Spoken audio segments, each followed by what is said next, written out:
Everybody with Angela Williamson is made possible by Fireheart Entertainment and viewers like you. Thank you.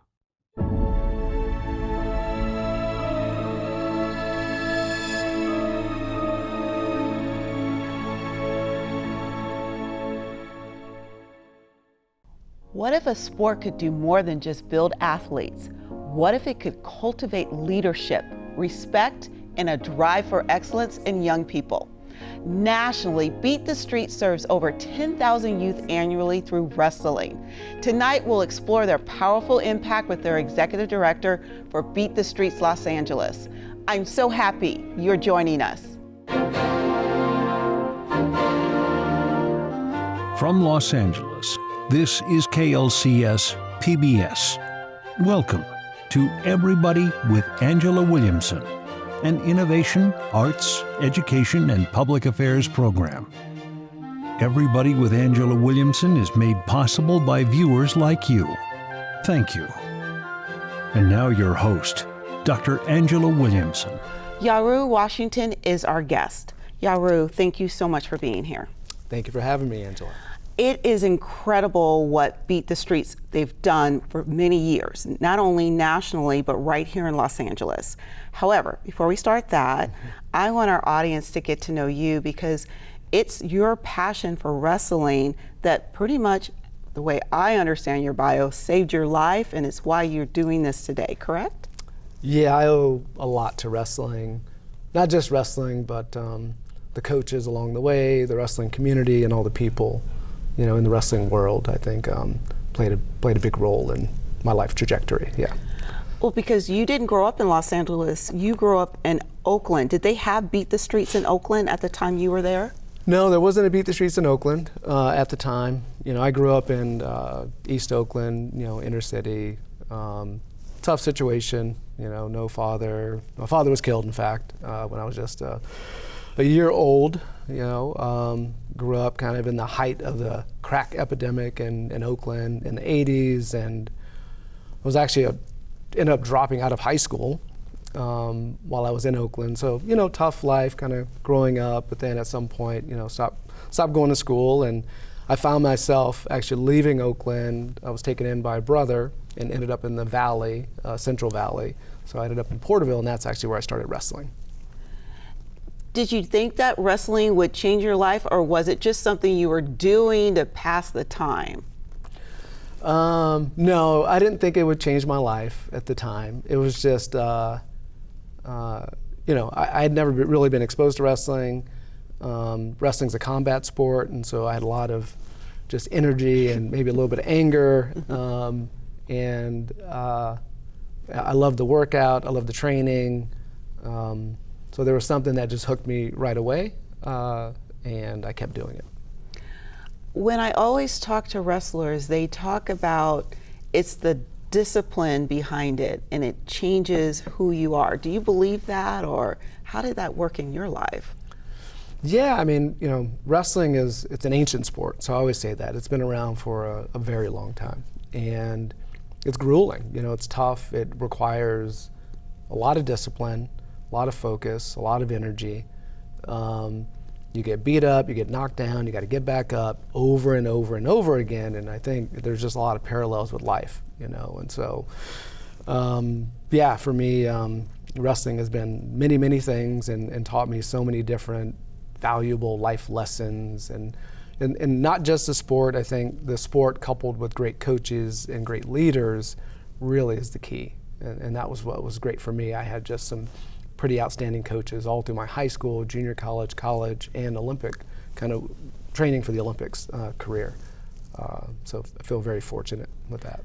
And because you mentioned it twice, of course, I'm going to ask you to talk more about some of those coaches, because I think that's what makes the difference between your organization and the coaches and the people who take the time to work with young people versus other organizations that still do great work. But it really, from what I understand from your story, it's really those relationships you had with those coaches that kept you going. Is that correct?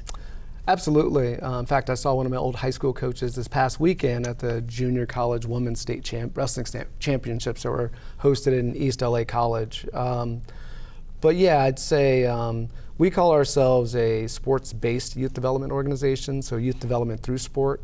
We call our coaches and mentors, not just coaches, because they play such a pivotal role. I mean, we have kids in our program from 5 years old to 18, so we serve a wide array of young people, through the greater Los Angeles area, and so a lot of what we do, it's the coaches on the front lines, we say, they're working with the kids daily. And we have a pretty robust coach and education program. So we work with groups like the Center for Healing and Justice Through Sport or Positive Coaching Alliance and different groups like that to give our coaches a strong base, a foundation to work with kids, to teach them trauma-informed coaching or positive coaching or anything that gives them tools to help kids in a more meaningful way. It sounds like the coaches that you worked with growing up, it was more of an organic relationship. I mean, because they encouraged you and you kept moving forward. But now I'm hearing that you're taking it one step further and you're putting tools to those relationships. Am I understanding this correctly? Yeah, I would agree with that. Yeah, we are very intentional. I think. Thank you. My coach, he never wrestled, my first coach in high school, but he was just a great leader. He was a good man. He held me accountable when I skipped practice. Cool. He held me to a higher standard because he saw a lot of potential in me. And I could have gone in, a couple different directions, but he kept me on track. My senior year, the gentleman I mentioned, so that was Jerry Vincent, my first coach. But my senior year, a new coach came in, Mike Sandler, who just a good human, good man, still coaching to this day at Delta Junior College. Wow. I was his first state champion wrestler, the first from my high school. He brought in a lot of technical skills and tactical skills, and I'm just a lot of positivity. Yes. So not every coach is positive, and so I've had some coaches that weren't as positive, but I tend to gravitate towards that positive coach, the encouraging coach, and I think that helped me develop a lot of my own coaching kind of strategy or the way I coach, my approach, and it's definitely embedded in kind of what we do at Beat the Streets LA. It's so important to me. We established a strong coaching culture from the onset in 2012, and we do it every year. It's required training. You got to be a part of it. You got to understand it. It has to be our way, no exceptions. And I think it's worked out well for us to this point. And so I want our audience to actually see how you start to get involved with Beat the Streets, because it wasn't here in LA, it actually happened on the East Coast, correct? Correct, yeah. So did you learn about them and you decided to volunteer? Because from what I'm hearing from you, you've been able to pull a lot of these skills that you've learned from your great coaches and implement them into the way that you coach. So I feel very fortunate in the sense that wrestling did so much for me, helped me to get to where I'm at, helped me travel the world, helped me get a degree. So I found myself in New York City coaching at Columbia University. So I was an assistant wrestling coach there from 2002 to 2007. Wow. And in the early part of that's when Beat the Streets New York City was established. And so they were really the first Beat the Streets organization. There was a very successful philanthropist, Mike Novogratz, who wrestled at Princeton, who wanted to grow wrestling in urban areas and underserved communities, and so he donated $1 million, and they really grew. And I used to volunteer at that time, so I'd go over to the NYAC, New York Athletic Club, or NYU. That's where some of the programming was held, and volunteer my time, give back. I always envisioned doing that and wanted to do it. I never thought I'd have a career kind of leading an organization, but I knew that I would always find a way to give back because of, again, all that wrestling did for me, all that these coaches did for me, and just kind of wanting to give back to, the next generations now. I know. And I think it's a lot of people don't realize when they're watching, especially an executive director of a large organization in Los Angeles, a lot of times people want to know, how did they get to that point? Mm-hmm. And it's easily, you can see volunteering is what opens up those doors. Is that correct? Yeah, I think that was part of it. It was also, so the gentleman that launched Beat the Streets LA. His name's Andy Barth. He's a trustee at Columbia University. He wrestled at Columbia University. And so I got to know him during my time coaching there. So I left Columbia 2008, went to Iowa State to be an assistant coach there under Kevin Jackson, who's actually doing a clinic for us in a couple of weeks. He's an Olympic champion. So when Andy was ready to start the Beat the Streets LA nonprofit organization, they recruited me to come lead it in 2012. And so kind of this full circle story from the connection I had with Andy at Columbia, volunteering, and kind of finding inspiration and wanting to do the work. Found myself in LA in 2012 starting this organization from nothing, and just a few kids and a couple programs to now 1,500 kids and 15 programs throughout the greater LA area.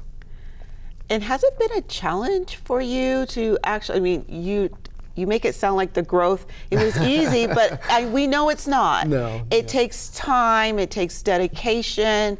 I mean, you have to constantly encourage yourself to keep it going, and you were able to do this, not only just grow the organization, but grow it through a pandemic, correct? Yeah, we had to work through a pandemic. So kind of going back, it started in New York City and then spread to Philadelphia, started a Beat the Streets program, Chicago and New England, kind of Boston, Connecticut. We have a program in Cleveland. There's one in Bay Area now, and a couple of others. But no, not easy. I think, but where we're fortunate is that it's not just me by any means. We have a strong board of directors that are committed, philanthropists, all wrestlers are connected to wrestling in some meaningful way. We all believe that wrestling did something really important for us. It either gave us the tools or the connections or, something really meaningful.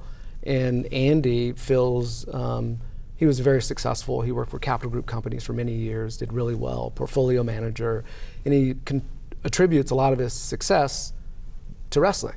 All the hard work he learned in wrestling and the connections he learned in wrestling. And I feel the same way. Without wrestling, I don't think I'm here. I'd like to think I'd be in a good place, but I just know that wrestling just helped me prepare for life. It made so many connections, and but I think the big theme is that it's a lot of people, that helped. All the staff we've had over the years. We have 40 coaches. Without them, we don't exist. So there are so many people that play crucial roles, and I get a lot of the credit, but I don't deserve. I mean, the credit needs to be spread amongst all of us who are all kind of working together to do this work. This is a perfect way to end this segment, because when we come back, I want our audience to hear how all of you work together to bring Beat the Streets Los Angeles into not only the next generation, but bringing it into the future as well. All right, that sounds great. Come back to hear more from Yero.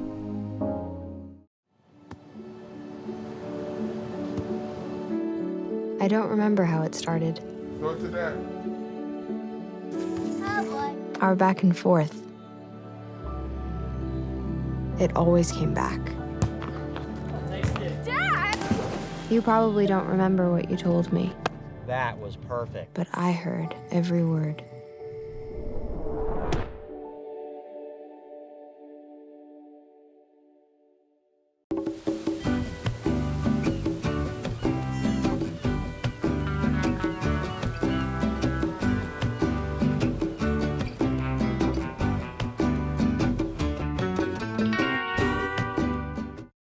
My early Alzheimer's diagnosis gave us time to adapt as a family. Welcome back. That was a great first segment. Thank you so much. And also, too, thank you for giving us a little bit of the background on Beat the Streets. I think that's important. But before we end our conversation, I think our audience should know some of the strides that you've made as an organization, especially in promoting women in sports, because you've done a lot of firsts with this organization. So let's talk about that, because that's in this impact report. Yes. And shows it what you've been doing right here. So let's talk about it. Yeah, so that's actually Valeria. She's one of our participants in our Canoga Park program. we've been partnering with them and had that program for some time. She's one of the best wrestlers in the state. But from our early days, when we started in 2012, one of our first employees was a program director. Her name was Marcy Van Dusen. She was an Olympian. And she really helped kind of introduce some women, girl-focused initiatives in the early stage. It wasn't just her, again, it's a big group of us kind of working together. But we were very intentional about doing women's events and doing kind of high-level women's events. So we brought in Team Japan to wrestle Team USA in Little Tokyo. I think that was like 2017.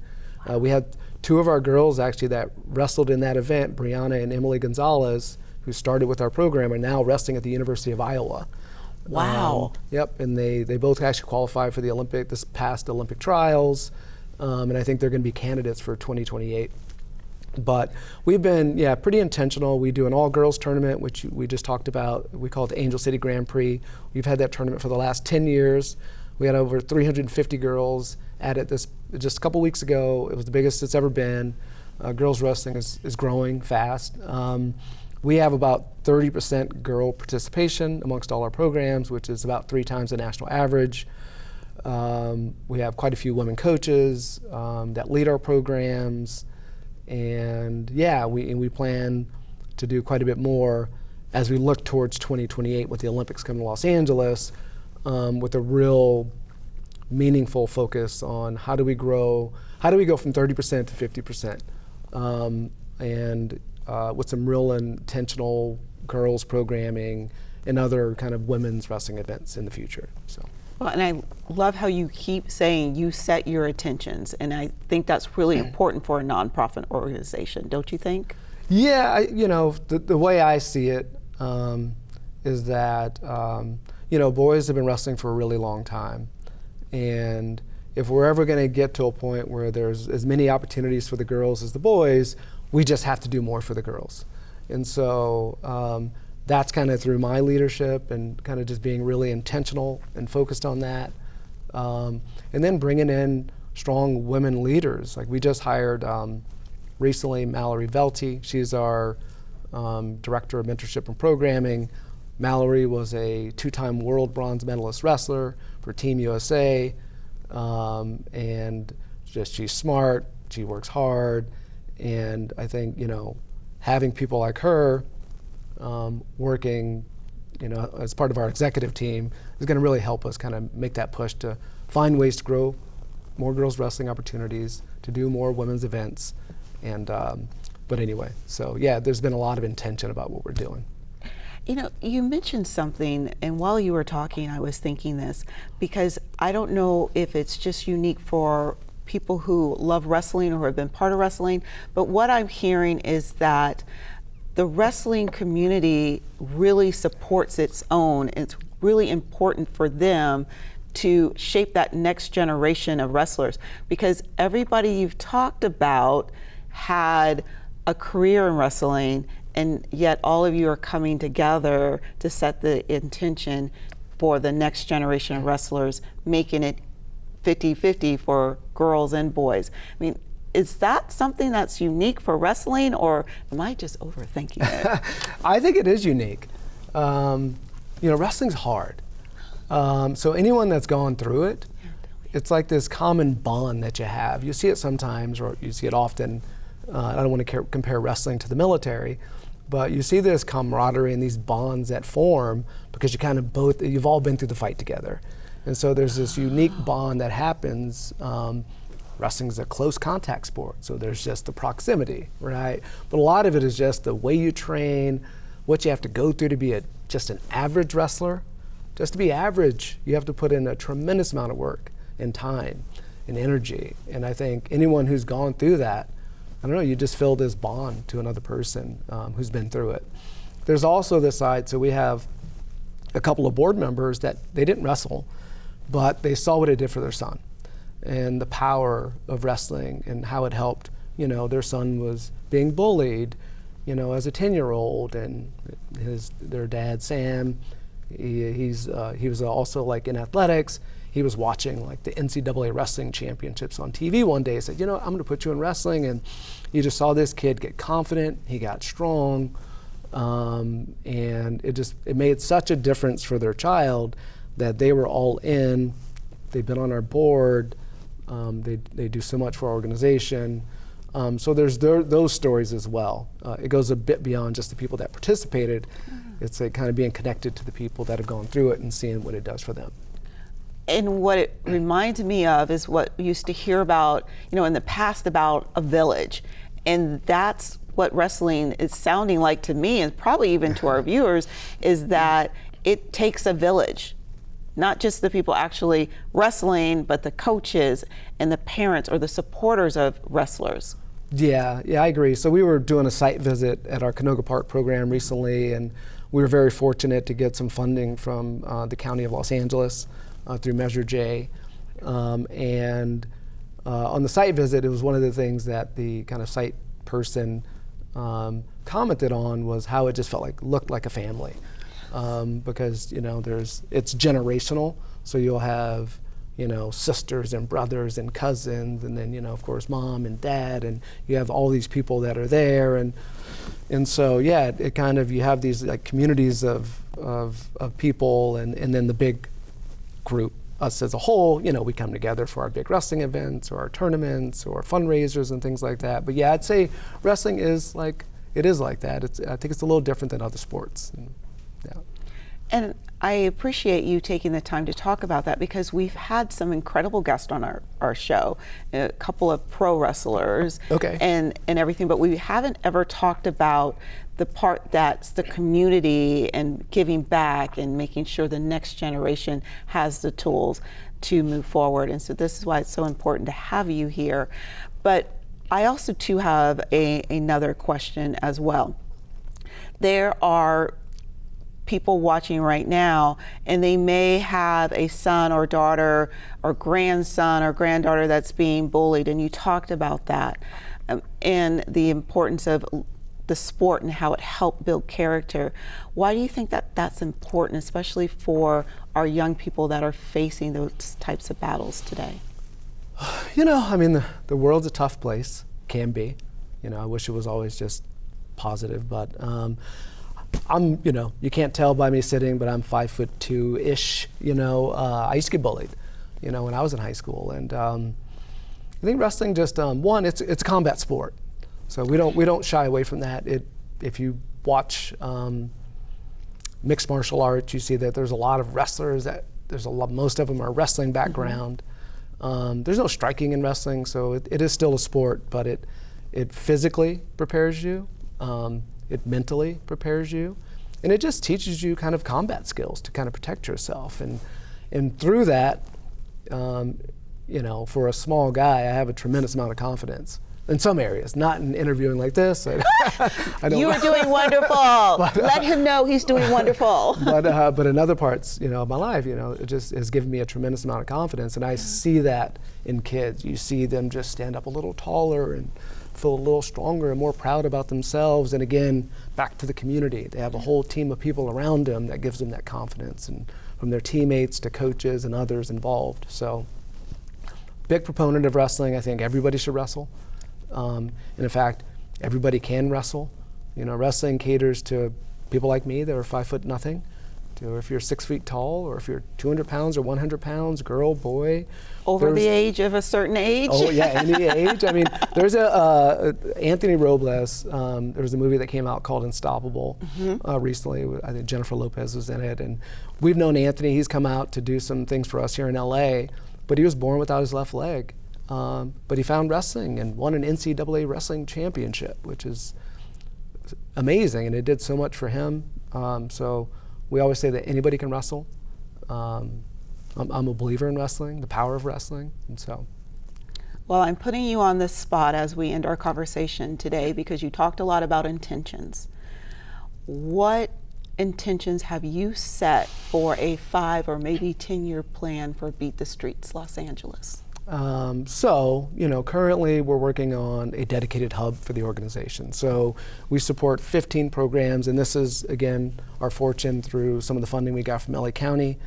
We are working to find a facility now. We're getting close, fingers crossed.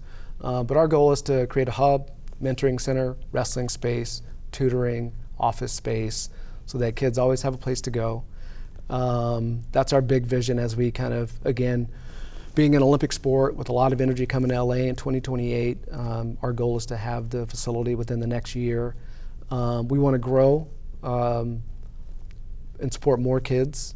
And like I mentioned, we have a pretty focused effort on introducing more girls and women to the sport. And so those are kind of some of our big vision goals for the next 4-ish years. Yeah. And what's your personal intention? Oh, my personal. For you? For me, I love my work. I love the job. I'm passionate about it. I feel very fortunate because I get to do something that I enjoy. I work with a great group of people, and we're doing really meaningful work and helping lots of young people. And so, I don't know. I feel good about that, and I just want to stay focused on that, for the next few years. And I like to live a pretty healthy lifestyle, so I, just get in better shape and stay healthy. That's Okay, my other personal I think we goal. all can agree with your intention, so you have our support there.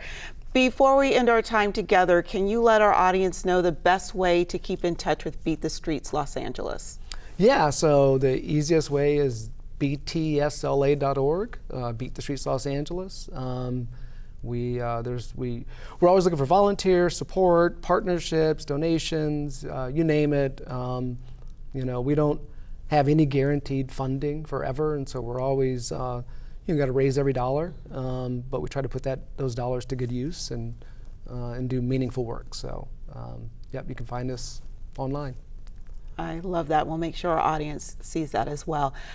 I think that you've been doing wonderful work, especially I saw the work you were doing, even though we weren't able to talk, over the pandemic, to keep our young people strong, not only physically, but mentally. So I do appreciate you coming and talking to us about Beat the Streets Los Angeles. I've been wanting to do this interview forever, so thank you. Well, thanks for having me. I appreciate it. And keep doing great things. Thank you. And thank you for joining us on Everybody with Angela Williamson. Viewers like you make this show possible. Join us on social media to continue this conversation. Good night and stay well.